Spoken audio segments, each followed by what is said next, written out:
At last, we are ready to start a Nessus vulnerability scan. This is the main page of the Nessus web interface. We are in My Scan section of Scans tab. At the upper left corner, click New Scan. First, Nessus asks for the scanner. We have seen them before, so here we can choose the most suitable one for our scan. But in the home version of Nessus, unfortunately, some scans are disabled. If you click Internal PCI Network Scan, for example, the application redirects you to the Nessus website to buy Nessus Professional. There are also available scanners like Basic Network Scan, or alternatively, go to User Defined tab and select your own policy. This is the policy we defined in the previous lecture, so I chose this.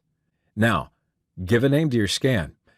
As you can see in the right side of the name field, the required fields are identified by Nessus. So write a description if you want. Select the folder for the outputs, and define the targets. You can list the hosts in Targets field one by one.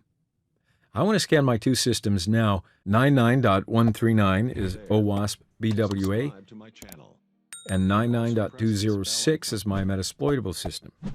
So if you want multiple IP addresses, just put a comma in between them.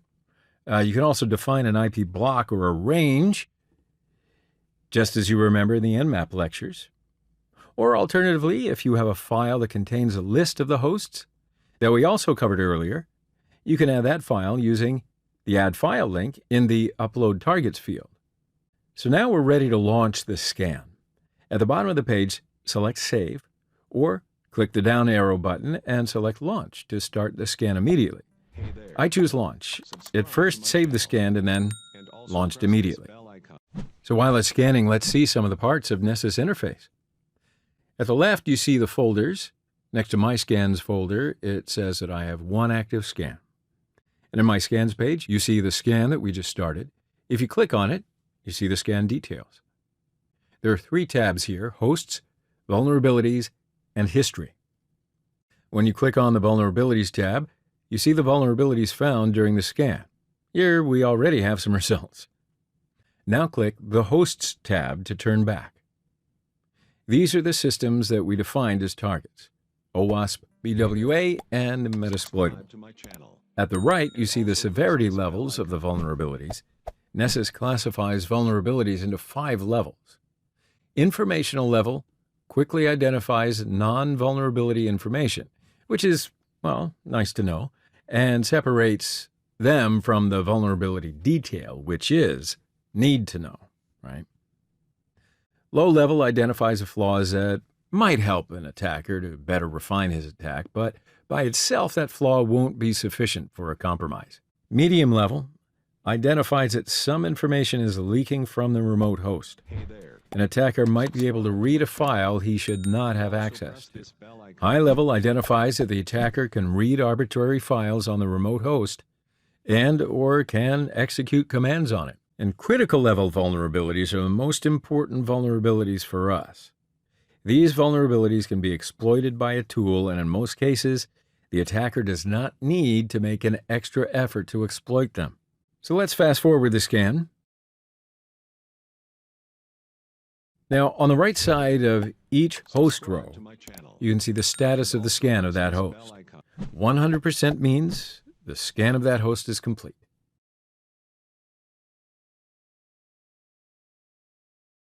Did you know you can ping the hosts sometimes to understand that they're still alive?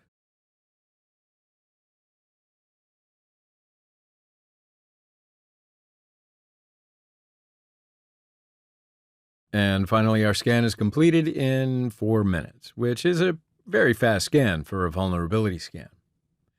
Now let's click the Metasploitable to go to the vulnerabilities of that host. Here are the vulnerabilities of the Metasploitable machine found by this scan. Please note that there might be other vulnerabilities that cannot be found by Nessus with the policy that we used. The vulnerabilities are ordered by severity levels by default, and I think that's a good idea. The vulnerabilities in the critical severity level are the most important ones for us again. So click on a vulnerability to see the details of it. So here we have the name of the vulnerability, a brief description, a solution method, and the links to learn more about it, and last, the host and the port where the vulnerability lives. At the right side of the screen, you see some additional and important information about the vulnerability.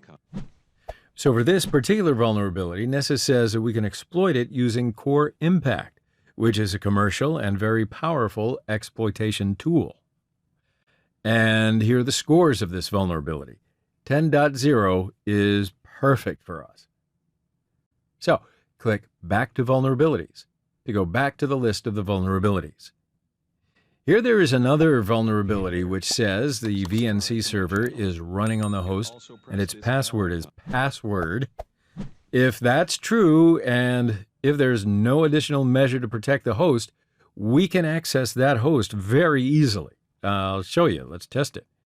Go to the terminal screen and run the VNC viewer by typing xVNC viewer and hit enter.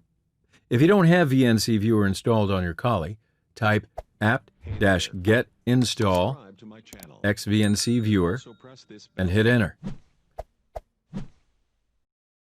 Type the IP address of Metasploitable as the VNC server and hit enter.